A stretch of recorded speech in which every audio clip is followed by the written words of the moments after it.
Okay, hindi na nga nagpatinag si Kim Chiu na kahit pang madami ang bumabati ko sa kanya ay hindi ito naging hadlang sa mga blessings na dumarating sa kanya. Mas pinatunayan pa ng ating Chinita Princess na mas blessed pa siya ngayon dahil nga sunod-sunod ang endorsement nito dahil na rin sa dami ng nagtitiwala sa aktres. Hindi nga mahadlangan ng sino man ang husay at karisma ni Kim dahil sa kanyang sweet personality at kuha niya ang puso ng netizens. Siyempre, ng Kim Paulandia. Of course, ang mga Kim Pao Team Abroad Official, Kim Pao Green Heart Unity, Kim Pao United, at lahat ng Kim Pao. Kim Pao Squad. Si diba? Emily Gomez, di ba? Kim Pao Warrior. Alam nyo, sa edad na ni Kim at saka sa tagal na rin naman sa industriya, hindi na rin siya naaapektuhan, Oo. di ba? Kaya na rin niya. Kasi kung matatandaan yung mga friends, di ba yung yung kailan lang. Yung kailan lang yung binalita nga natin, di ba? Kasi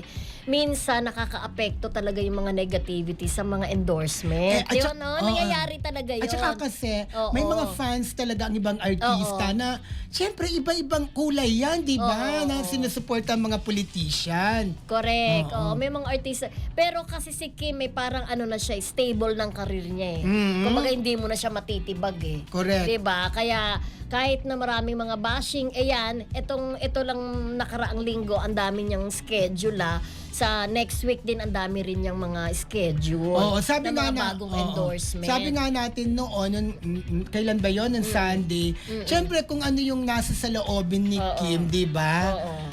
Pinopost niya, sinasabi niya, di ba? Karapatan din naman kasi niya Bilang yun. isang Pinoy, Correct. na sabi nga niya kahit na isa siyang Cebuana, Pilipino pa rin siya na syempre nasasabi yung kanyang nararamdaman. Kasi di ba may freedom of speech naman At saka tayo? sabi mo nga kasi isa siya sa Highest taxpayer. taxpayer. Oo, sabi nga ni Miles Ortiz, daming blessing ni Kim Chiu. Yes. Of course, sabi ni May Cam Fam Love, of course si Kimi is a strong woman. Sabi naman ni Revelyn Starsky, ano ba?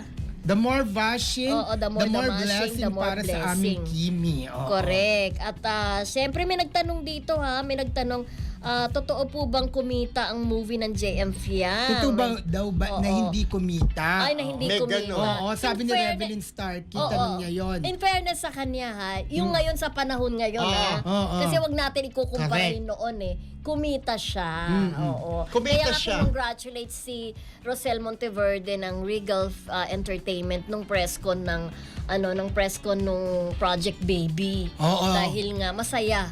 Ito na naman, meron na namang follow-up ng movie si Oo. Rosel. Kaya nga lagi ko nga Si- ng sinasabi, Regal. di ba, yung makagross ka ngayon ng milyon, Milyon. Yes. milyon sa panahon ngayon, Yeah, oo. kumita na po yun, Yeah. di ba? Kasi dati, nung wala pang pandemic, talagang nag-gross ng first day lang, Yes. 20 million, 10 million. Oo. ganyan. Ngayon makagross ka ng 1 million, 2 million, masasabing Okay na kumita rin. na po talaga at okay na yun. At saka hindi naman ganun kalaki yung budget sa movie ng JM Oo. Piang, di ba?